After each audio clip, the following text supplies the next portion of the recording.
সকাল। আমি ডাক্তার তুষার মাহমুদ আপনাদের সবাইকে আমন্ত্রণ জানাচ্ছি এখন টিভির স্বাস্থ্য বিষয়ক নিয়মিত আয়োজন হেলথ কেয়ার ফার্মাসিউটিক্যালস নিবেদিত আরোগ্য নিকেতনে। আজকের বিষয় কলোরেক্টাল ক্যান্সারের লক্ষণ ও চিকিৎসা পদ্ধতি, এবং এই বিষয়ে কথা বলতে আমাদের সাথে উপস্থিত আছেন ক্লিনিক্যাল ও রেডিয়েশন অনকোলজির বিশেষজ্ঞ ডাক্তার সুমন পাল। আসসালামু আলাইকুম, কেমন আছেন? ওয়ালাইকুম সালাম, আমি ভালো আছি। আপনি ভালো আছেন? আলহামদুলিল্লাহ ভালো আছি। আসলে বাংলাদেশে তো, বাংলাদেশ না সারা পৃথিবীরই ক্যান্সারের যদি এপিডেমিওলজিক্যাল স্ট্যাটিস্টিক্স বলি, মানে দিন দিন ক্যান্সারের সংখ্যা বাড়তেছে।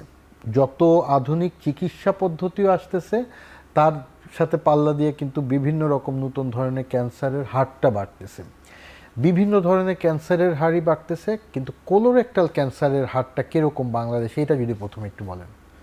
আচ্ছা, কোলোরেক্টাল ক্যান্সারের কথা আমরা যদি চিন্তা করি, আমরা যদি জেনারেলাইজভাবে সার্বিকভাবে ওয়ার্ল্ড ওয়াইড যদি চিন্তা করি, এটা হচ্ছে 3 নম্বর ক্যান্সার। আচ্ছা, in case of both sex, অর্থাৎ মেল এবং ফিমেল সকলের ক্ষেত্রে এটা 3 নম্বর ক্যান্সার। এবং আপনার বিশ্বের সাথে আমরা যদি কম্প্যারিজন করি, অ্যাকচুয়ালি বাংলাদেশে এরকম জেনারেলাইজভাবে স্পেসিফিক কোনো ডাটা নাই, ঠিক আছে। বাট ইনস্টিটিউশনাল বেসড অনেক ডাটা তৈরি করে, যেমন আমি যে প্রতিষ্ঠানে আছি আহসান মিশন ক্যান্সার জেনারেল হসপিটালে, এখানে লাস্ট 3 বছর একটা আমি ডাটা দেখলাম যে 2024, 25 এবং 26, ঠিক আছে। 26টা পুরোপুরি শেষ হয়নি, মানে 2023, 24, 25, হ্যাঁ 3 বছর ডাটা যদি আমি খেয়াল করি, দেখা যাচ্ছে যে আমাদের প্রতিষ্ঠানে কোলোরেক্টাল ক্যান্সার 3 নম্বর পজিশনে আছে এখনো। হ্যাঁ 3 নম্বর পজিশনে আছে। এবং 2023-এ এটার অলমোস্ট নিউ কেস হিসেবে প্রায় 555টার মতো কেস পাওয়া গেছে, এবং এটা পার্সেন্টেজ হচ্ছে টোটাল ক্যান্সারের প্রায় 5 to 5, মানে 5.5%, ঠিক আছে। এবং 2024-এ এটা কেসটা বেড়ে প্রায় 600-র উপরে চলে গেল, এবং এটা পার্সেন্টেজ হচ্ছে প্রায় 7.5%, 7.5 টু মানে 8.1% এরকম আর কি। এবং 2025-এ যেটা, এটাও কেসটা বাড়ছে, মানে প্রিভিয়াস বছরের থেকে আরও কয়েকটা বলতে প্রায় যদি সংখ্যায় বলি, এটা হচ্ছে প্রায় অলমোস্ট 600 থেকে 700 এই রেঞ্জের মধ্যে আর কি। এবং পার্সেন্টেজটা অলমোস্ট মানে তার থেকে বেশি, অর্থাৎ 2023 থেকে 2024-এ বেশি, 2024 থেকে 2025-এ বেশি। তবে এবার যদি আমি চিন্তা করি, মানে হারটা ক্রমবর্ধমান, তো ইট ইজ অ্যালার্মিং অবশ্যই। আচ্ছা, তাহলে মানে সাধারণ মানুষের জন্য যে কোলোরেক্টাল ক্যান্সার নিয়ে আমরা কথা বলছি, মানে এটা কিসের ক্যান্সার বা কিভাবে হয়? আচ্ছা, কোলোরেক্টাল ক্যান্সার এটা বোঝার আগে আমাকে প্রথমে অ্যানাটমিটা বুঝতে হবে, হ্যাঁ, মানে গঠনটা বুঝতে হবে। আমাদের যে পরিপাকতন্ত্র অ্যাকচুয়ালি শুরু হয় মুখগহ্বর থেকে এবং শেষ হয়ে হচ্ছে মানে বায়ুপথ পর্যন্ত। মুখগহ্বর, দেন হচ্ছে খাদ্যনালী, পাকস্থলী, তারপর আমরা এটা বলি ক্ষুদ্রান্ত, তারপর হচ্ছে বৃহদান্ত, মলদ্বার, তারপর হচ্ছে বায়ুপথ। আচ্ছা, ক্ষুদ্রান্তের যে পরের অংশটা, এটা আমরা বলতেছি বৃহদান্ত্র, ঠিক আছে। এটা যদি আমরা বাংলা বলি, এটা হচ্ছে মানে ইংরেজি যদি করে, এটা হচ্ছে কোলন। দেয়ানের যে অংশটা, এটা হচ্ছে আপনার ওই যে মলদ্বার অথবা রেকটাম, এই যে অংশে, ঠিক আছে, এই অংশে যদি কোনো কারণে যদি কোষ অস্বাভাবিক আকারে বাড়তে থাকে এবং একটা পর্যায়ে নিয়ন্ত্রণের বাইরে চলে যায়, ঠিক আছে, এটাকে আমরা মূলত কোলোরেক্টাল ক্যান্সার হিসেবে মানে সাধারণ ভাষায় বলে থাকি আর কি। তো অ্যাকচুয়ালি এটার পিছনে অনেকগুলো কারণ আছে। এই কারণগুলোকে যদি আমরা সাধারণভাবে যদি চিন্তা করি, 2টা ভাগে ভাগ করতে পারি আর কি। একটা হচ্ছে আপনার জেনেটিক অথবা হেরিডিটারি ফ্যাক্টর, ঠিক আছে। এটা দেখা যাচ্ছে 20%কে যে জেনেটিক অথবা হেরিডিটারি ফ্যাক্টর রেসপন্সিবল। এই ক্ষেত্রে যে ফ্যামিলি হিস্ট্রি, ঠিক আছে, এটা একটা বড় একটা রিস্ক ফ্যাক্টর। স্পেশালি যারা ফার্স্ট ডিগ্রি অথবা সেকেন্ড ডিগ্রি রিলেটিভ যারা আছে, বাবা মা, তারপর হচ্ছে চাচা, ঠিক আছে, মামা, ওর যদি কেউ যদি কোলোরেক্টাল ক্যান্সার যদি আক্রান্ত হয়, পাশাপাশি কিছু আছে হেরিডিটারি কিছু ডিজিজ, জেনেটিক কিছু মিউটেশনাল মানে ফ্যাক্টরি কিছু ডিজিজ হয়, যেমন HNPCC বলি আর কি, হেরিডিটারি নন পলিপোসিস কোলন ক্যান্সার অথবা ফ্যামিলিয়াল এডেনোমেটাস পলিপোসিস, ঠিক আছে। তো এই সমস্ত ফ্যাক্টরগুলো হচ্ছে আমরা জেনেটিক অথবা হেরিডিটারি ফ্যাক্টর হিসেবে, আমরা প্রিডিসপোজিং ফ্যাক্টর বা রিস্ক ফ্যাক্টর হিসেবে আমরা আখ্যায়িত করতে পারি। এছাড়া আছে কিছু এনভায়রনমেন্টাল ফ্যাক্টর। এনভায়রনমেন্টাল ফ্যাক্টরের মধ্যে যদি এজ, ঠিক আছে, বয়স একটা রিস্ক ফ্যাক্টর। তারপর হচ্ছে আমাদের লাইফস্টাইল, ঠিক আছে, লাইফস্টাইলে আমরা যারা স্মোকিং করি, এটা একটা রিস্ক ফ্যাক্টর, অ্যালকোহলিজম। আর সবচেয়ে বড় বিষয় যেটা হচ্ছে আপনার খাদ্যাভ্যাস, good food habit.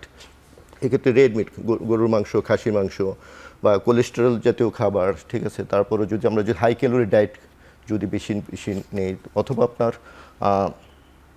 Obesity, less physical activity, ঠিক আছে, এগুলি সব। তো এগুলো অ্যাকচুয়ালি রিস্ক ফ্যাক্টর হিসেবে আমরা মানে তারা ঝুঁকিতে বেশি থাকবে ঝুঁকিতে যারা থাকে, exactly. সেডেন্টারি ওয়ার্ক বেশি করে, হ্যাঁ, যারা sedentary work বেশি করে, তার ঠিক মানে আছে? এর থেকে বাঁচার উপায় হচ্ছে কি উল্টাটা করতে হবে, ব্যায়াম বেশি Exactly, করতে হ্যাঁ। হবে, এবং ফিজিক্যাল আরেকটা জিনিস হচ্ছে, যদি এর থেকে বাঁচার উদ্দেশ্যে আমাদের অবশ্যই লাইফস্টাইল মডিফিকেশন করতে হবে, খাবারের অভ্যাসের পরিবর্তন করতে হবে, আঁশযুক্ত খাবার, ঠিক আছে, আমরা যেটা বলি আর কি, যে প্রচুর পরিমাণে শাকসবজি এবং আঁশযুক্ত খাবারগুলো খেতে বেশি হবে আর কি। ওকে। এই যে কোলোরেক্টাল ক্যান্সারটা যে আমার হয়েছে কি হয়নি, এটা তো ডাক্তারের কাছে যেতে হবে, আচ্ছা। কিন্তু কি কি উপসর্গ আসলে আমার অ্যাকচুয়ালি যাওয়া উচিত ডাক্তারের কাছে, বা কনসার্নে নেওয়া উচিত যে আমার এটা ঝুঁকি আছে? আচ্ছা, এক নম্বর হচ্ছে মানে উপসর্গ পেশেন্টের, যেগুলো। হ্যাঁ, উপসর্গ। তো উপসর্গ অ্যাকচুয়ালি একবার আর্লি স্টেজে অ্যাকচুয়ালি অ্যাসিমটোমেটিক থাকে, কোনো উপসর্গই এটাই, থাকে না, ঠিক আছে, এটা কিন্তু অ্যালার্মিং একটা। আর কমন কিছু উপসর্গ আছে কোলোরেক্টাল ক্যান্সারের ক্ষেত্রে, যেমন আপনার মলত্যাগের অভ্যাসের পরিবর্তন, কখনো পাতলা পায়খানা হতে পারে, কখনো কোষ্ঠকাঠিন্য হতে পারে, অথবা আপনার তলপেটে ব্যথা হতে পারে। আরেকটা জিনিস হচ্ছে পায়খানার রাস্তা দিয়ে মলের সাথে ব্লাড যেতে পারে, আচ্ছা। ঠিক আছে। তারপর হচ্ছে পেটে চাকা অনুভূত হতে পারে। আর কিছু আছে জেনারেলাইজড, নন স্পেসিফিক অথবা কনস্টিটিউশনাল সিমটম, যেমন খাবারের রুচি চলে যাওয়া, ক্ষুধা মন্দা, তারপর হচ্ছে শরীর খুব দুর্বল লাগা, ঠিক আছে, বমি বমি ভাব হওয়া, ওজন কমে যাওয়া, ঠিক আছে, এগুলো সব অ্যালার্মিং। যদিও বা এগুলো নিয়ে আমাদের দেশের মানে পেশেন্ট বা মানুষের খুব বেশি সচেতন না, কিন্তু যখন এই জাতীয় লক্ষণগুলো হবে, একবারে যে স্পেসিফিক কোনো লক্ষণ হবে বিষয়টা তা না, যে স্পেসিফিক লক্ষণ হলে আমি ডাক্তারের কাছে যাব বিষয়টাতে, যখন দেখা যাচ্ছে ক্ষুধা মন্দা হচ্ছে, ঠিক আছে, তারপর হচ্ছে যেটা বললাম যে ওজন কমে যাচ্ছে, এরকম যদি ইস্যুজ হয়, অবশ্যই মানে বিশেষজ্ঞ ডক্টরের সাথে মানে পরামর্শ করা উচিত। আর যাদের ফ্যামিলি হিস্ট্রি পজিটিভ থাকে, ঠিক আছে, তাদের তো অবশ্যই শুরু থেকেই সচেতন হওয়া উচিত তাদের এই ব্যাপারে আর কি। কোনো টেস্ট করলে কি, যে যাদের ফ্যামিলি হিস্ট্রি পজিটিভ, কোনো টেস্ট করলে কি এটা আগের থেকে বোঝা যায় যে আমি বেশি ঝুঁকির মধ্যে আছি, বা আমার প্রিডিসপোজিং জেনেটিক ফ্যাক্টরগুলি অ্যাক্টিভ আছে? আচ্ছা, আমাদের যে ক্যান্সারগুলো আমরা নিয়ে কাজ করি, ঠিক আছে, এর মধ্যে কিছু কিছু ক্যান্সার আছে যেগুলো আমরা স্ক্রিনিং প্রোগ্রামের আওতাভুক্ত করি, ঠিক আছে, এর মধ্যে কোলোরেক্টাল ক্যান্সার হচ্ছে একটা, ওকে। ঠিক আছে। তো যাদের দেখা যায় ফ্যামিলি হিস্ট্রি পজিটিভ, হাই রিস্কের মধ্যে আছে, ঠিক আছে, এই সমস্ত রোগীরা অবশ্যই সে স্ক্রিনিংয়ের মধ্যে যাবে, আইদার সিমটম থাকুক বা না থাকুক, ঠিক আছে। এই ক্ষেত্রে আমি বলবো যাদের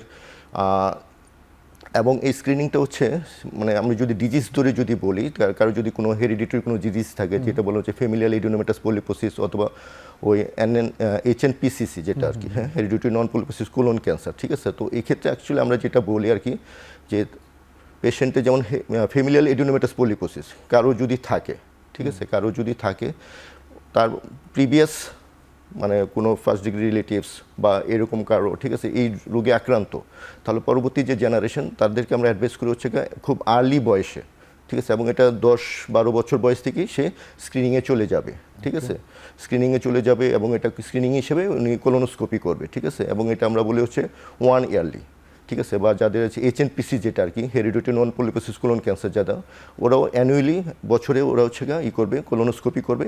ওদের ক্ষেত্রে হচ্ছে দেখা যাচ্ছে 20 থেকে 25 বছর বয়স থেকে ওরা ওই স্ক্রিনিংয়ের মধ্যে ঢুকে যাবে। এছাড়া সাপোজ কারো যদি ইনফ্লামেটরি বাউল ডিজিজ থাকে, ঠিক আছে, এটাও একটা ডিজিজ, মানে ক্রনস ডিজিজ অথবা আলসারেটিভ কোলাইটিস নামক 2টা ডিজিজ আছে, এরকম যদি কোনো ডিজিজ আক্রান্ত হয়, এই রোগটা ডায়াগনোসিস হওয়ার পর, ঠিক আছে, এর প্রায় মানে 20 থেকে 25 বছর বয়স থেকেই সে হচ্ছে স্ক্রিনিংয়ে চলে যাবে, এবং ইয়ারলি সে কোলোনোস্কোপি করবে যারা হাই রিস্কের মধ্যে আছে।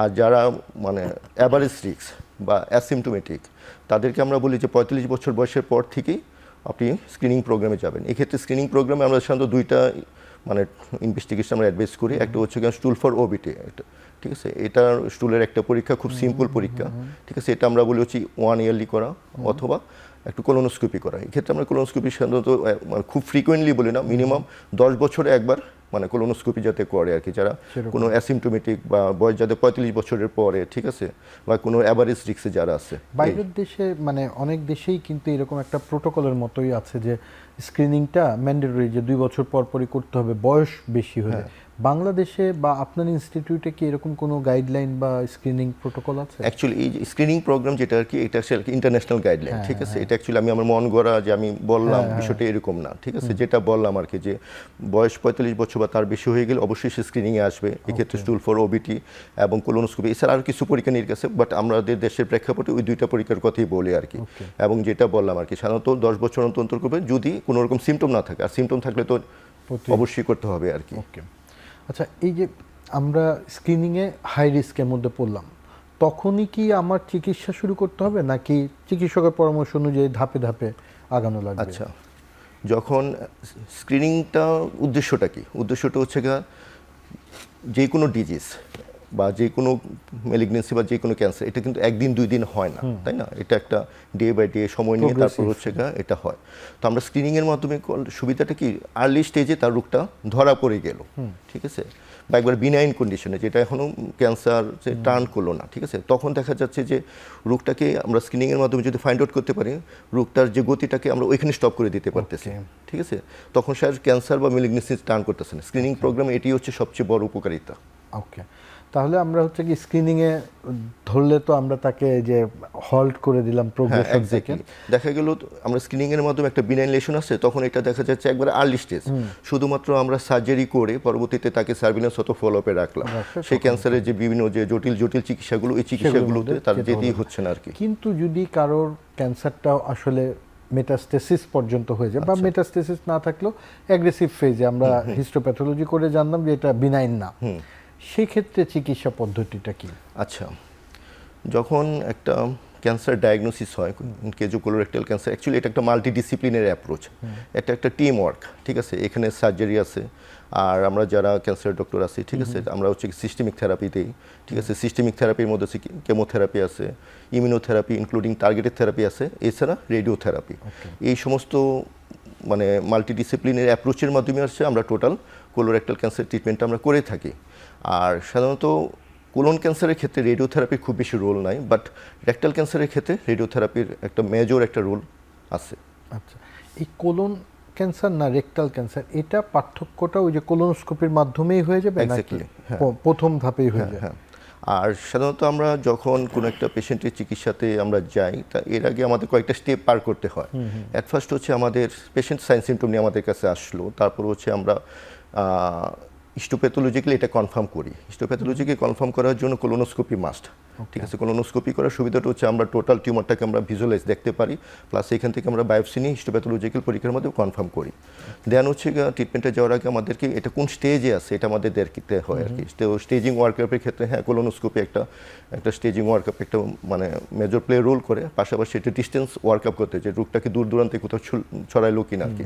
এই ক্ষেত্রে আমরা CT scan of the chest, বুকের এক্সরে অথবা সিটি স্ক্যান করি, তারপর হচ্ছে পেটের সিটি স্ক্যান অথবা এমআরআই করে নিই, ক্ষেত্র বিশেষে আমরা প্যাট স্ক্যানও করি, ঠিক আছে। এছাড়া আমরা কিছু টিউমার মার্কার করি, এবং বর্তমানে চিকিৎসা তো অনেক আগিয়ে এসে, হ্যাঁ, এই প্রেক্ষাপটে আমরা কিছু মলিকুলার লেভেলে কিছু পরীক্ষা করি, যেমন এমএমআর এমএসএস স্ট্যাটাসটা করি, ঠিক আছে। এইগুলোর উপর বেস করে আমাদের ট্রিটমেন্ট একটু ভেরিফাইড করতে পারি, একটু মডিফাইড করতে পারি আর কি। ওকে, সো মানে আমরা তো ট্রিটমেন্টে যাওয়ার আগে এইটাও অ্যাকচুয়ালি ট্রিটমেন্টের পার্ট, কারণ আমি কিভাবে ম্যানেজ করব, আমি ট্রিটমেন্টটা কোন অ্যাপ্রোচে আগাবো, ঠিক আছে। আগে আমি সার্জারি করব নাকি কেমোথেরাপি দিব, নাকি কেমোথেরাপি দিব, সার্জারি দিব, এই টোটাল সিনারিওটা অ্যাকচুয়ালি ডিপেন্ডস অন স্টেজের উপর ডিপেন্ড করে। অনেক রোগীর কাছে কনফিউশন থাকে যে না আমার এরকম হয়েছিল, মানে সবাই তো ধারণা করে কোলোরেক্টাল ক্যান্সার হয়েছে মানে সব একই, কিন্তু এই যে ধাপের উপর ডিপেন্ড করে যে আগে মানে সার্জারিটা আসবে নাকি আগে কেমোথেরাপি দিব, এই ধারাগুলি থাকে। অনেকের একটা কোশ্চেন থাকে যে ইমিউনোথেরাপির কথা যেটা বললেন, বাংলাদেশে কি এই কোলোরেক্টাল ক্যান্সারের জন্য ইমিউনোথেরাপি অ্যাভেলেবল করা যায়? আচ্ছা, এটা বলার আগে আমি আসলে মানে পেশেন্ট বা দর্শকের উদ্দেশ্যে বলতে চাচ্ছি অ্যাকচুয়ালি ইমিউনোথেরাপি জিনিসটা কি, ঠিক আছে। এটা আমি অ্যাকচুয়ালি মানে বোঝাতে চাচ্ছি সহজভাবে। ইমিউনো মানে হচ্ছে আপনার রোগ প্রতিরোধ করার ক্ষমতা, ঠিক আছে, বা আপনার বডির নিজস্ব ডিফেন্স মেকানিজম, ঠিক আছে। তো আমরা একটা থেরাপি দিই, ঠিক আছে। এই থেরাপিটা আমরা স্যালাইনের মাধ্যমে দিই। তো এই থেরাপিটার মাধ্যমে আপনার যে বডির যে ডিফেন্স মেকানিজমটাকে এটাকে এনহ্যান্স করে, এটাকে আরও অ্যাক্টিভেট করে, শক্তিশালী করে। কারণ কি দেখা যাচ্ছে ক্যান্সার সেলগুলো শুধুমাত্র ক্যান্সার সেল না, আমাদের শরীরে যে কোনো একটা ফরেন বডি ঢুকলে, ঠিক আছে, এটা আমাদের বডির যে নিজস্ব ডিফেন্স মেকানিজম আছে বা ইমিউনো সিস্টেম আছে, এটা ধ্বংস করে দেয়, ডেস্ট্রয় করে দেয়, ঠিক আছে। কিন্তু ক্যান্সার সেলগুলো এতটা অ্যাগ্রেসিভ থাকে যে আমাদের বডির নিজস্ব ডিফেন্স মেকানিজম বা ইমিউনো সিস্টেম ডেস্ট্রয় করতে পারে না, তাদেরকে ফাঁকি দিয়ে দিয়ে একটা খারাপ একটা পর্যায়ে চলে যায়।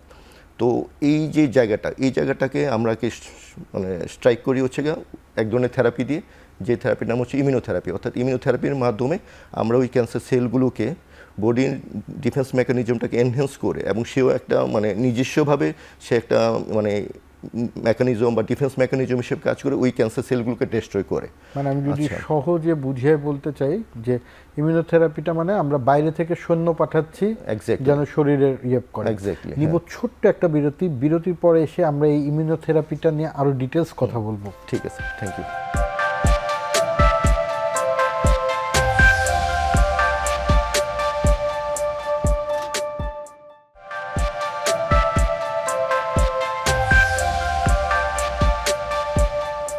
বিরতির আগে আমরা কথা বলছিলাম, আপনি খুব সুন্দর করে সহজে বুঝিয়ে দিচ্ছিলেন যে কোলোরেক্টাল ক্যান্সারে ইমিউনোথেরাপির গুরুত্বটা কি বা কিভাবে কাজ করে। হ্যাঁ, ইমিউনোথেরাপিটা বাইরে থেকে আমি শরীরের রোগ প্রতিরোধ ক্ষমতাটাকে এনহ্যান্স করার জন্য দিচ্ছি। তারপরে কিভাবে কাজ করে এটা? তারপর আমাদের শরীরে যে ইমিউনো সিস্টেমের যে কম্পোনেন্টগুলো আছে, ঠিক আছে, এই কম্পোনেন্টগুলোকে এনহ্যান্স করতেছে, অ্যাক্টিভেট করতেছে। এই কম্পোনেন্টগুলো পরবর্তীতে ক্যান্সার সেলে এগেনস্টেই কাজ করতেছে এবং ক্যান্সার সেলগুলোকে ডেস্ট্রয় করতেছে। ওকে, তাহলে তো আমাদের শরীরে সাধারণ যে সেলগুলি আছে তখন কি সেই সেলগুলিও ক্ষতিগ্রস্ত হয়, যেমন কেমোথেরাপিতে আমরা দেখেছি? আচ্ছা, অ্যাকচুয়ালি মানে যে কোনো ড্রাগেরই কিন্তু সাইড এফেক্ট আছে। আমি যদি সিম্পল একটা প্যারাসিটামল ওষুধও খাই, ঠিক আছে, তারপরেও সাইড এফেক্ট আছে। আর এক্ষেত্রে ইমিউনোথেরাপি বলেন বা যে কেমোথেরাপি বলেন, এগুলো তো যথেষ্ট পরিমাণে পটেন্ট, একটু অ্যাগ্রেসিভ ট্রিটমেন্ট, এবং এগুলোর সাইড এফেক্ট কম্পারেটিভলি অন্য যে কোনো ড্রাগের থেকে একটু বেশি। তবে আমরা এই সমস্ত থেরাপি দেওয়ার ক্ষেত্রে আমরা অনেকগুলো প্রিকশন মেনটেন করি, ঠিক আছে, যে পেশেন্টের হাইট ওয়েট অনুযায়ী বিএসএ ক্যালকুলেশন করে তার কতটুকু ডোজ প্রয়োজন, ওই পরিমাণ ডোজ আমরা দিই, যাতে পেশেন্টের যে সাইড এফেক্টটা একটা সহনীয় পর্যায়ে থাকে। পাশাপাশি আমরা আরও কিছু প্রি মেডিকেশন দিই, যেগুলো ফলশ্রুতিতে তার যে অ্যাডভার্স এফেক্টগুলো, ঠিক আছে, এটা অনেক অংশে আমরা কমিয়ে আনতে পারি আর কি। মানে কেমোথেরাপির মতো ইমিউনোথেরাপিটাও বেশ একটু হ্যাঁ, তবে একটা জিনিস হচ্ছে ইমিউনোথেরাপির সাইড এফেক্ট কম্পারেটিভলি কেমোথেরাপির থেকে কম, অনেক কম। ওকে, আমরা কি মানে এই কোলোরেক্টাল ক্যান্সারের জন্য যে কোনো রোগীর ক্ষেত্রেই প্রথমেই ইমিউনোথেরাপি কনসিডার করি, নাকি আগে ওই যে সার্জারি তারপরে কেমোথেরাপি, এটা একটু যদি আচ্ছা, এক্ষেত্রে অ্যাকচুয়ালি মানে ইমিউনোথেরাপি দেওয়ার ক্ষেত্রে আমাদের কিছু মলিকুলার টেস্ট করতে হয়। এই টেস্টগুলোর উপর বেসিস করে হচ্ছে আমরা ইমিউনোথেরাপিটা আমরা দিয়ে থাকি। খুব কমন যেটা, এটা আমরা এমএমআর এমএসএস স্ট্যাটাস, খুবই কমন আমাদের কোলোরেক্টাল ক্যান্সারের ক্ষেত্রে। আমরা মানে পেশেন্টদেরকে আমরা ফ্রিকুয়েন্টলি করিয়ে থাকি যাদের আর্থিকভাবে মানে সামর্থ্য আছে। তো এই টেস্টটার উপর বেস করে হচ্ছে আমরা ইমিউনোথেরাপিটা প্রেফার করি আর কি। যদি দেখা যায় ওই টেস্টে যদি বলে যে ঠিক আছে তুমি ইমিউনোথেরাপি দিতে পারবা, তখন হচ্ছে আমরা ইমিউনোথেরাপিটা দিই। মানে বিষয়টা এরকম না যে পেশেন্ট আসলো, ঠিক আছে, আমি মন চাইলো আমি ইমিউনোথেরাপি দিয়ে দিই। আমাদের অ্যাকচুয়ালি ট্রিটমেন্টটা পুরোটা হচ্ছে গাইডলাইন বেস, এবং পুরোটা হচ্ছে সূত্রের মতো, ঠিক আছে, যে এটা হলে আমরা এটা দিব, এটা হলে আমরা এটা দিব, ঠিক আছে, বা এটা হলে আমরা এটা দিতে পারবো না, ঠিক আছে, এই অনুযায়ী কিন্তু আমরা আগাই অ্যাকচুয়ালি। আর আমরা যে ট্রিটমেন্টটা করি এটা আসলে আমরা একটা গাইডলাইন ফলো করি, এটা একটা ইন্টারন্যাশনাল গাইডলাইন। আমি ডাক্তার সুমন পাল বাংলাদেশে বসে রোগীদেরকে যে চিকিৎসা দিচ্ছি, সামহাও যদি দেশের বাইরে চলে যায় এবং ওইখানকার রোগীও দেখি, এবং কোনো একটা বাংলাদেশি রোগী যদি ইন্ডিয়াতে যায় অথবা সিঙ্গাপুর যায়, হোয়াট এভার যে কোনো কান্ট্রিতে গেলো, ওনারা কিন্তু টোটাল রোগটা যদি বুঝতে পারে, সবাই কিন্তু একই সুরে কথা বলবে। মানে বিষয়টা এরকম না যে আমি আমার মতো করে চিকিৎসা দিলাম, ওইখানকার ডাক্তাররা ওদের মতো করে চিকিৎসা দিল, বিষয়টা তা না। আমরা সবাই একটা কমন গাইডলাইন ফলো করি, এবং এই গাইডলাইনটা হচ্ছে একটা ইন্টারন্যাশনাল গাইডলাইন। ওকে, মানে একদম খুব মানে সহজে বুঝিয়ে দিলেন যে এটা সূত্র, মানে আমার এই দুইটা হলে এর ফলটা এটা আসবে। তো মানে কিন্তু এই যে একটু আগে বললেন যে কিছু কিছু বিশেষ টেস্ট করা লাগে, এমএমআর এবং আরো কিছু ইমিউনোহিস্টোকেমিস্ট্রি টেস্ট, এগুলি কি বাংলাদেশে সম্ভব? বাংলাদেশে শুধুমাত্র এই টেস্টের কথা বলবো না, আমি বলবো সার্বিকভাবে বাংলাদেশে ক্যান্সার চিকিৎসা একটা রেনেসা হচ্ছে বা অলরেডি হয়ে গেছে। এখন অ্যাকচুয়ালি ক্যান্সার রোগীদেরকে মানে আমি আশ্বস্ত করতে চাচ্ছি, আপনার ইন্ডিয়া বলেন, সিঙ্গাপুর বলেন বা উন্নত কোনো কান্ট্রিতে যাওয়ার কোনো প্রয়োজনীয়তা নাই। আমি আমার জায়গা থেকে রুগীদেরকে এতটুকু মানে আশ্বস্ত করতে পারি যে ওই দেশের রুগীরা যে যে চিকিৎসা পাবে তার চেয়ে কোনো অংশে আমরা পিছিয়ে নেই। তো হ্যাঁ, কিছু লজিস্টিক সাপোর্টের ব্যাপার আছে বা কিছু সাইকোলজিক্যাল ইস্যুস আছে, এটা অন্য ব্যাপার। বাট ওভারঅল আমরা যেই মানে চিকিৎসা দিচ্ছি ওরা কিন্তু সেম মানেরই চিকিৎসা দিচ্ছে। তো এখানে এমএমআর এমএসএ স্ট্যাটাস সহ আদার যে বিভিন্ন মলিকুলার স্টাডিগুলো এগুলো আমাদের বাংলাদেশে অ্যাভেলেবেল। ওকে, এবং আপনি যে কথাটা বললেন যে মানে সারা পৃথিবীতে তো সব জায়গাতে যে 2 আর 2 যোগ হলে 4 হবে, এটা সারা পৃথিবীর সব জায়গাতে সব ভাষাতে একই জিনিস হতে একই হবে, তাই জিনিস, না? হ্যাঁ। সো ক্যান্সার চিকিৎসাতে বাংলাদেশ এখন অনেক এগিয়ে গিয়েছে এবং সেখানে আপনাদের মতো প্রতিষ্ঠানগুলিও অনেক অ্যাডভান্স কাজ করতেছে, খুবই আশানুরূপ কথা। কিন্তু আমাদের যে মানে একটা জায়গাতে ল্যাকিংসের কথা বারবারই উঠে আসে যে আমাদের শনাক্তকরণে দেরি হয় বা মাঝে মাঝে শনাক্ততে ভুল হয়। এই জায়গাতে কোলোরেক্টাল ক্যান্সারের ক্ষেত্রে রেটটা কীরকম, বা কোলোরেক্টাল ক্যান্সারের কি মানে শনাক্তের দেরির কোনো সুযোগ আছে? না, এখানে অ্যাকচুয়ালি আপনাকে সার্বিকভাবে ব্যাপারটা চিন্তা করতে হবে। একটা হচ্ছে আমাদের অ্যাওয়ারনেস, ঠিক আছে, আমাদের অ্যাওয়ারনেস, আমাদের সচেতনতা। তো আমি আমার পার্সোনাল পারসেপশন যেটা, ঠিক আছে, যে অ্যাকচুয়ালি কোলোরেক্টাল ক্যান্সার না, সার্বিক ক্যান্সারের কথা যদি চিন্তা করি, আমাদের দেশের জনগণ মানে তাদের রোগ নিয়ে খুব বেশি সচেতন না, ঠিক আছে। তাদের এখানে আরও সচেতন হতে হবে, কারণ রুগীদের বা সাধারণ মানুষদেরকে চিন্তা করতে হবে যে আপনার জীবন খুবই মূল্যবান, আপনার নিজের কাছে, পরিবারের কাছে, বন্ধুবান্ধবের কাছে, সমাজের কাছে, দেশের কাছে।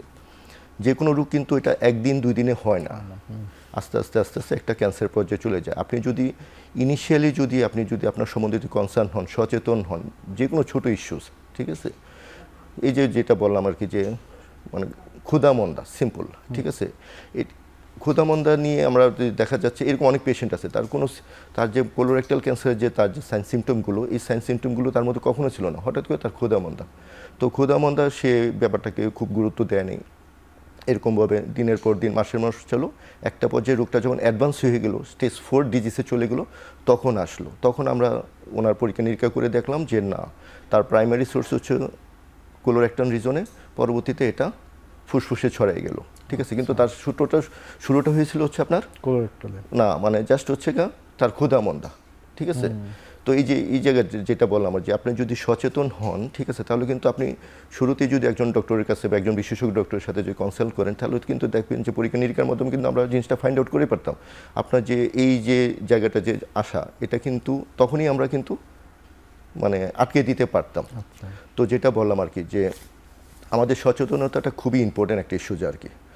আর আমরা যে ক্যান্সার ডক্টর যারা ক্যান্সার রোগীর চিকিৎসা করি, এখানে হিস্টোপ্যাথোলজি রিপোর্টটা খুবই না, ইভেন মলিকুলার যে অ্যাসেগুলি, সেগুলি না, মলিকুলার লেভেলে যে পরীক্ষাগুলোতে আসলে খুব বেশি মানে ভেরিয়েশন করার কোনো স্কোপ নাই, এগুলো খুবই সফিস্টিকেটেড পরীক্ষা, ঠিক আছে না, এখানে আসলে ভুল হওয়ার সম্ভাবনা খুবই কম। ওকে, কিন্তু একটা পর্যায়ে ছিল যে বাংলাদেশ থেকে মানে বিভিন্ন ডায়াগনস্টিক সেন্টার বা বিভিন্ন মাধ্যমে দেশের বাইরে পাঠিয়ে টেস্ট করে আনা লাগতো। আচ্ছা, এইটা কি বাংলাদেশে এখন স্বয়ংসম্পূর্ণ, নাকি এখানে এখনো আমাদের বাইরে? এখানে অ্যাকচুয়ালি বাংলাদেশের মানে যে অবস্থাটা, ঠিক আছে, মানে আপনার মলিকুলার লেভেল যে পরীক্ষাটা, আমরা এখানে কিছুটা এখনো পিছিয়ে আছি, এখনো কিছুটা পিছিয়ে আছি। যে আমরা যে পরীক্ষাগুলো আমরা যে করাচ্ছি, আমরা বিভিন্ন এজেন্সির মাধ্যমে করাচ্ছি, ঠিক আছে, এই পরীক্ষাগুলো ওরা বাংলাদেশ থেকে বাইরে নিয়ে যাচ্ছে স্যাম্পলগুলো, তারপর পরীক্ষাগুলো আবার করিয়ে আমাদের কাছে নিয়ে আসতেছে। তো এক্ষেত্রে আমি মনে করি সার্বিকভাবে এক্ষেত্রে মানে সার্বিকভাবে সরকার থেকে আগে আসতে হবে আর কি, যে এই জায়গাটা থেকে, ঠিক আছে, আমরা কিছু করতে পারি কি না। হ্যাঁ, কিছু কিছু পরীক্ষা হচ্ছে যেগুলো আমাদের বাংলাদেশে এখন এই মলিকুলার লেভেলগুলো পরীক্ষা হচ্ছে, ICDDRP, ঠিক আছে, এখানে মলিকুলার লেভেলে পরীক্ষাগুলো শুরু করেছে। এছাড়া আমাদের ওই কিছু বাংলাদেশ মেডিকেল ইউনিভার্সিটি এখানেও হচ্ছে, কিছু কর্পোরেট লেভেলে পরীক্ষাগুলো হচ্ছে। মানে ডে বাই ডে, যেটা বললাম আমি শুরুতে, যে আমাদের অ্যাকচুয়ালি ক্যান্সার রোগের চিকিৎসা একটা রেনেসা হচ্ছে, যে এখন আর মানে দেশের বাইরে যাওয়ার কোনো আসলে দরকার নেই। যে চিকিৎসাটা দেশের বাইরে দিচ্ছে, এই চিকিৎসাগুলো আমরা মানে অলমোস্ট 100% ভাবেই হচ্ছে বাংলাদেশেই প্রোভাইড করতেছি, আমরা যারা বাংলাদেশি ক্যান্সার রোগ বিশেষজ্ঞ যারা আছে আর কি। খুবই খুবই এটা আশানুরূপ কথা যে বারবার বলছেন রেনেসার কথা, যে একটা কারণ কিছুদিন আগেও কিন্তু যদি বছর 10 আগের কথাও বলি, স্টেন্টিং করার জন্য মানে হার্টের স্টেন্টিং করার জন্য দেশের বাইরে চলে যেত, কিন্তু এখন বাইপাস সার্জারির মতো বাংলাদেশে হরহামেশা হচ্ছে এবং রোগীরা কনফিডেন্স তো মানে আছে যে বাংলাদেশেই এটা পুরো চিকিৎসা সম্ভব।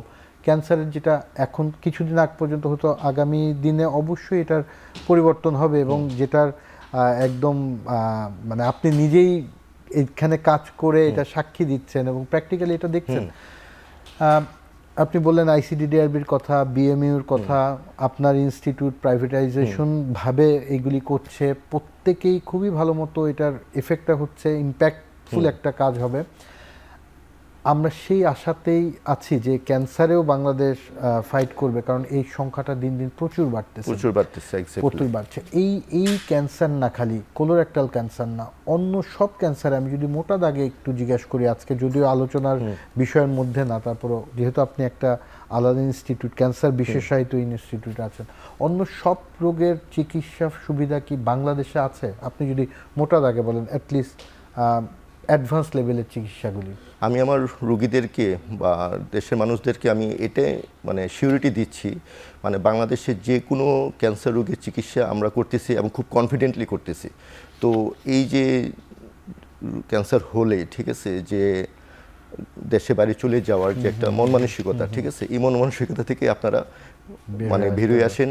আপনারা আপনাদের বাংলাদেশি যে ডক্টর যারা আছে ওনারা বাংলাদেশেরই সন্তান, ঠিক আছে, বাংলাদেশেরই ডক্টর, ওদের উপর বিশ্বাস রাখেন, ঠিক আছে। ওনারা ওনাদের জায়গা থেকে সর্বোচ্চ চেষ্টা করতেছে ক্যান্সার রোগীদেরকে জন্য ভালো কিছু করার। আর একটা জিনিস মানে শুনলে আপনি খুব মানে অবাক হবেন, এখন কিন্তু আমরা ক্যান্সার রোগীর যে চিকিৎসাটা অ্যাকচুয়ালি মানে ক্যান্সার হয়েছে মানে এই শব্দটা শুনলে মানুষের মধ্যে একটা ভীতি তৈরি করে যে আমি জীবন বোধ শেষ, আমি বোধ মারাই গেলাম, ঠিক আছে।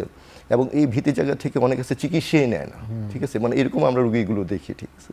তো ওনাদের উদ্দেশ্যে আমি বলতেছি যে আপনাদেরকে আমি এই সিউরিটি দিচ্ছি, ঠিক আছে, যে ক্যান্সার রোগের চিকিৎসা আমরা এখন 100% কিউরেটিভ ইন্টেনশনের চিকিৎসাটা দিচ্ছি। হ্যাঁ, এটা অ্যাকচুয়ালি ডিপেন্ড করে অনেকটা স্টেজের উপরে, ঠিক আছে, যে যদি আর্লি স্টেজে ধরা পড়ে, স্টেজ 1, 2-তে যদি ধরা পড়ে আমরা একবার কিউরেটিভ ইন্টেনশনের চিকিৎসা দিচ্ছি। হ্যাঁ, যখন স্টেজ 3 অথবা অ্যাডভান্স স্টেজে চলে যায় তখন অ্যাকচুয়ালি আমাদের হাতে কিছু করা থাকে না। এটা শুধু আমাদের হাতে না, ওয়ার্ল্ড ওয়াইড, ঠিক আছে, আপনি যদি দেশে বাইরেও চলে যান ওনাদের হাতে কিছু করা থাকবে না।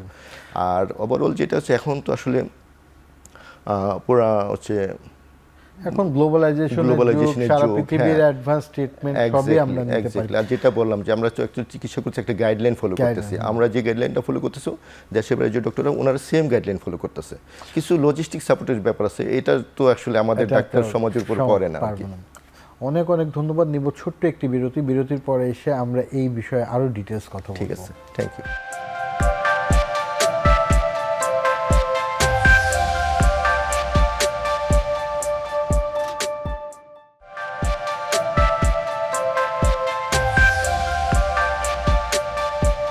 আমরা বিরতির আগেই কথা বলছিলাম বাংলাদেশের বিভিন্ন ক্যান্সার ট্রিটমেন্টের অপশনগুলি নিয়ে। তার আগে আমরা জানছিলাম ইমিউনোথেরাপিটা নিয়ে।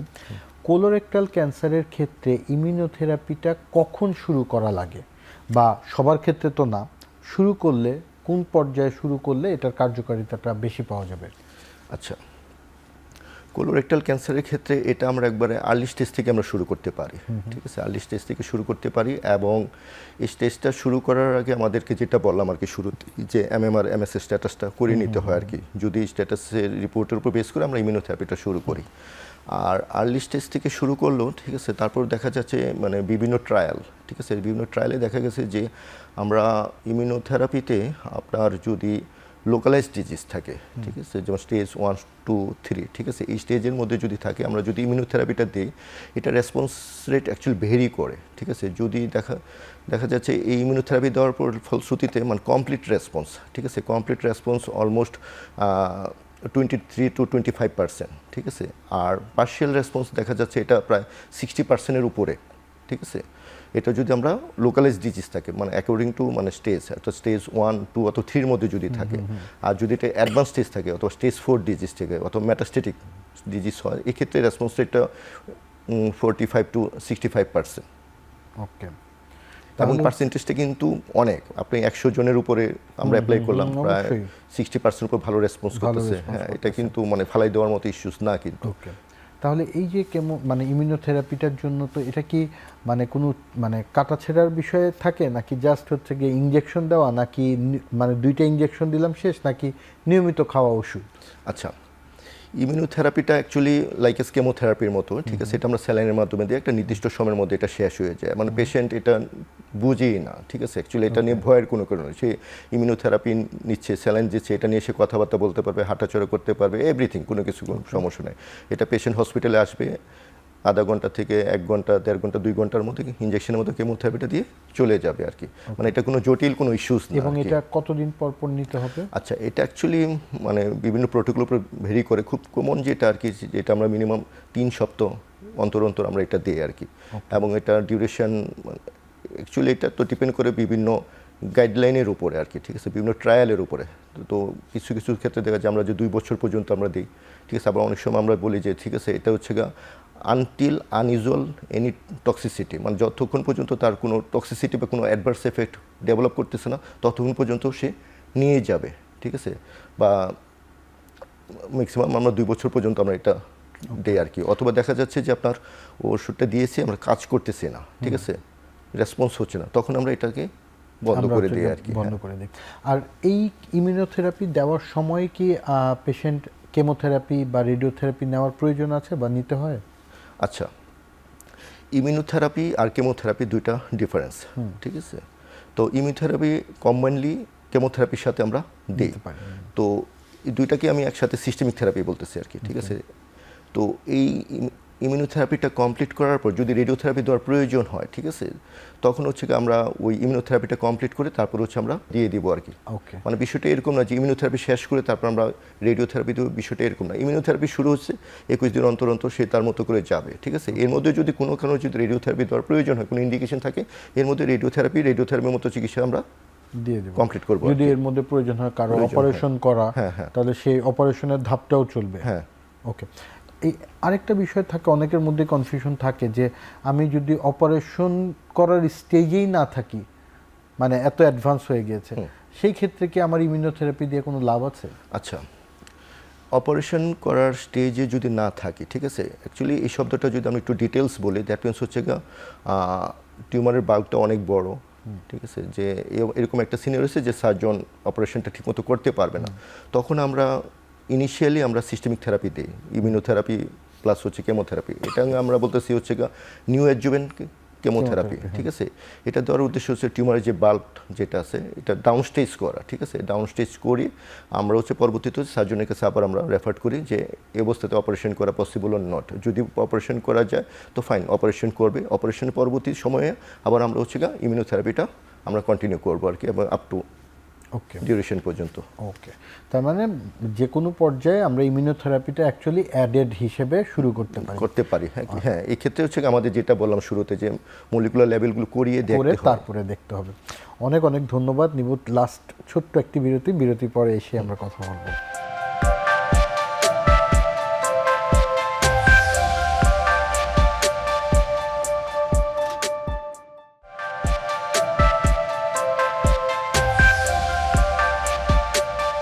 বিরতির আগে আমরা ইমিউনোথেরাপি নিয়ে অনেক অ্যাডভান্স অপশনগুলি জানলাম। আমাকে যদি একটু জানাবেন কোলোরেক্টাল ক্যান্সারের ক্ষেত্রে ইমিউনোথেরাপিটা কত % ক্ষেত্রে কার্যকরী?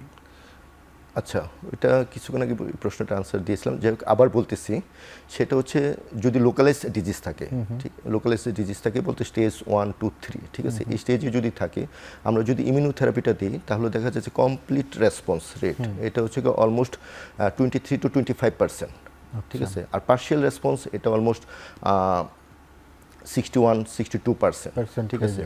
আর যদি অ্যাডভান্স স্টেজ হয় অথবা স্টেজ 4 ডিজিজ হয় অথবা মেটাস্টেটিক ডিজিজ হয়, এই ক্ষেত্রে আমরা যদি ইমিউনোথেরাপিটাতে এটা রেসপন্স পাই 45 to 65%। আর এই কোলন ক্যান্সারটা কি সম্পূর্ণভাবে ভালো হওয়া সম্ভব? আচ্ছা, অ্যাকচুয়ালি এই প্রশ্নটার আনসার যদি আমি দিতে চাই, এটা অ্যাকচুয়ালি ডিপেন্ড করে অ্যাকর্ডিং টু স্টেজ। যদি স্টেজ 1 এবং স্টেজ 2-র মধ্যে থাকে, ঠিক আছে, স্পেশালি স্টেজ 1-এর মধ্যে যদি থাকে তাহলে হচ্ছে ট্রিটমেন্ট অপশন হচ্ছে সার্জারি, ঠিক আছে, সার্জারি। এবং পেশেন্টের যদি কোনো রিস্ক ফিচার যদি না থাকে, হাই রিস্ক ফিচার যদি না থাকে, তো দেন হচ্ছে পেশেন্ট হচ্ছে সার্ভিলেন্সে থাকবে, ফলো আপে থাকবে, ঠিক আছে? আর সাধারণত আমরা স্টেজ 1, স্টেজ 2 ইভেন স্টেজ 3 পর্যন্ত আমরা কিন্তু পেশেন্টকে কিন্তু কিউরেটিভ ইন্টেনশনে চিকিৎসাটা দিচ্ছি, ঠিক আছে, যে রোগটাকে পুরোপুরি চলে যাবে, নির্মূল হয়ে যাবে, কিউরেটিভ ইন্টেনশনে চিকিৎসা দিচ্ছে। বাট যখন স্টেজ 4 চলে যায়, ঠিক আছে, তখন অ্যাকচুয়ালি আমাদের তখন ট্রিটমেন্ট ইন্টেনশনটা আমাদের চেঞ্জ হয়ে যায়, তখন অ্যাকচুয়ালি আমরা কিউরেটিভ ইন্টেনশন চিকিৎসা দিই না, তখন আমরা যে প্যালিয়েটিভ পারপাজে চলে যাই আর কি। তার মানে আমরা হচ্ছে কি তখন প্যালিয়েটিভ সাপোর্ট দিতে হবে। প্যালিয়েটিভ সাপোর্ট দিই। এই কোলন ক্যান্সার নিয়ে তো অনেক কিছু শুনলাম আমরা এতক্ষণ ট্রিটমেন্ট অপশনে। বাংলাদেশে কি ইমিউনোথেরাপি ওষুধগুলি সব পাওয়া যায়, নাকি আমরা সবই বাইরে থেকে ইম্পোর্টেড ওষুধের উপর ডিপেন্ডেন্ট এখনো? আচ্ছা, এখানে যে মানে ইমিউনোথেরাপির যে ওষুধগুলো বাংলাদেশে যে প্রথম সারি যে ফার্মাসিউটিক্যাল যে কোম্পানিগুলো আছে যারা অনকোলজিক্যাল প্রোডাক্ট নিয়ে কাজ করে, তো আমরা অ্যাকচুয়ালি যে সমস্ত ইমিউনোথেরাপি ওষুধগুলো আমরা ইউজ করি ম্যাক্সিমাম ওষুধগুলো অ্যাভেলেবেল বাংলাদেশে অ্যাভেলেবেল এক্স্যাক্টলি। ওকে, মানে বাইরে থেকে আনানো লাগে না এখন ওনারা হচ্ছে এই প্রোডাক্টগুলোর হচ্ছে র মেটেরিয়াল, ঠিক আছে, র মেটেরিয়ালটা হচ্ছে বাইরে থেকে নিয়ে আসে আর কি। ওকে ওকে, না দ্যাটস তো মানে এটাও খুব কিন্তু অ্যাভেলেবেল। এবং যদি একটু মানে রেঞ্জেও যদি একটু বলতে পারেন যে খরচটা কি রকম হয় ইমিউনোথেরাপির? আচ্ছা, খরচটা অ্যাকচুয়ালি বিভিন্ন ইমিউনোথেরাপির ওষুধ আছে, তো এটা অ্যাকচুয়ালি ডিপেন্ড করে কোন ওষুধটা দিব। তারপর যদি আমি রেঞ্জ যদি হিসাব করি, আপনার প্রায় প্রতি সাইকেলে আপনার প্রায় 50 থেকে 60 হাজার টাকা শুরু করে প্রায় 1 লাখ টাকার উপরে রেঞ্জ আর কি। মানে এই যে 3 সপ্তাহ পর পর যেটা দিতে হবে সেটা হচ্ছে গিয়ে মানে আনুমানিক এটা এই খরচটা হয় আর কি, মানে একটু ব্যয়বহুল কিন্তু অবশ্যই একটু আশানুরূপ একটা জিনিস। এই কোলোরেক্টাল ক্যান্সার কি মানে প্রতিরোধ করা যায় বা প্রিভেন্ট করার জন্য কোনো টিকা, ভ্যাকসিন বা কিছু আছে? আচ্ছা, কোলোরেক্টাল ক্যান্সার মানে প্রতিরোধ করার জন্য টিকা বা ভ্যাকসিন কিছু নাই, কিন্তু আপনি চাইলে কোলোরেক্টাল ক্যান্সারটাকে আপনি প্রিভেন্ট করতে পারেন, ঠিক আছে। আর এক্ষেত্রে আপনার মেইন যেটা দরকার, ঠিক আছে, যে আপনার সচেতনতা। আচ্ছা, ঠিক আছে, সচেতনতা 1 নম্বর। 2 নম্বর হচ্ছে আপনার লাইফস্টাইল মডিফিকেশন করতে হবে, ঠিক আছে, আপনার খাদ্যাভ্যাসের পরিবর্তন আনতে হবে, ঠিক আছে, আপনি ফাইবারযুক্ত খাবার বেশি করে খাবেন। তারপর হচ্ছে আপনার যদি ওবেসিটি থাকে এখানে আপনাকে নিয়ন্ত্রণ করতে হবে, আর ফিজিক্যাল অ্যাক্টিভিটি বাড়াতে হবে, ঠিক আছে। আপনার যদি অ্যালকোহলিজম বা স্মোকিং করে থাকেন এগুলো আপনাকে অ্যাভয়েড করতে হবে। তারপর হচ্ছে যদি ফ্যামিলিতে যদি কোনো পজিটিভ হিস্ট্রি থাকে এক্ষেত্রে তো আপনার তো আরও বেশি কনসার্ন হতে হবে, ঠিক আছে। আর যেটা আমি শুরুতে বললাম আর কি, যে কোলোরেক্টাল ক্যান্সার এটা কিন্তু আপনাদের একটা ব্লেসিং, একদিকে ব্লেসিং এই জন্যই বলবো যে এটা কিন্তু স্ক্রিনিং প্রোগ্রামের আওতাভুক্ত একটা ক্যান্সার। দ্যাট মিনস হচ্ছে স্টুল ফর ওবিটি অথবা আপনার কোলোনোস্কোপ, ঠিক আছে, এগুলো করিয়ে ওই ক্যান্সার হওয়ার আগেই কিন্তু আপনি প্রিভেন্ট করতে পারতেছে। তো এই ক্ষেত্রে শুরুতে যেটা বলুন যে সচেতন হতেই পারে আপনার কোলোরেক্টাল ক্যান্সার হাত থেকে আপনাকে মুক্তি দিতে।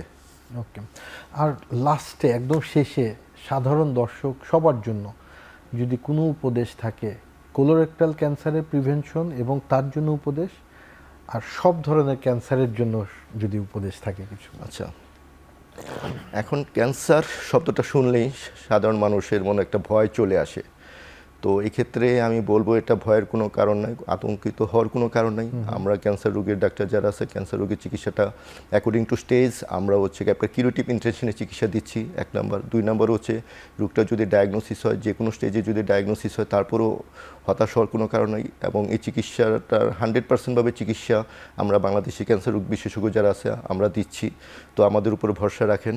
আর সবচেয়ে বড় বিষয় হচ্ছে আপনাদের লাইফস্টাইল হতে শুরু করে, ঠিক আছে, আপনাদের সচেতনতাই পারে হচ্ছে এই ক্যান্সার হওয়ার থেকে মুক্ত করতে। তো আমি রুগীদের উদ্দেশ্যে বা সাধারণ মানুষদের উদ্দেশ্যে বলবো, ঠিক আছে, যে আপনারা এরকম একটা লাইফস্টাইল লিড করেন যাতে আমাদের কাছে আপনাদের আসতেই না হয়। অনেক অনেক ধন্যবাদ আপনাকে, অনেক সুন্দর করে আমাদেরকে বুঝিয়ে দিলেন কোলোরেক্টাল ক্যান্সার এবং সাধারণ ক্যান্সার নিয়ে, এবং সবচেয়ে জরুরি যে জিনিসটা আপনি অ্যাকচুয়ালি আজকের প্রোগ্রামের মাধ্যমে হলো যে বাংলাদেশের ক্যান্সারের চিকিৎসা পুরোপুরি হচ্ছে এবং তার জন্য যে মানুষের শক্ত হাতে আমরা চিকিৎসা করতে পারি সেই বিষয়টা বলতে পারি, এবং সেজন্য আমি আপনাকে ধন্যবাদ জানাবো যে এই আশ্বাসটা কিন্তু আমাদের সবার জন্য একটা শক্তি যোগায়, এবং দেশের বাইরে গিয়ে চিকিৎসার ছাড়া আমরা যে দেশে করতে পারি তার জন্য অনেক অনেক ধন্যবাদ এখন টিভির পক্ষ থেকে, এবং আপনাকে অনেক অনেক ধন্যবাদ আমাদের সাথে সময় দেওয়ার জন্য। হ্যাঁ, আপনাকে অনেক ধন্যবাদ।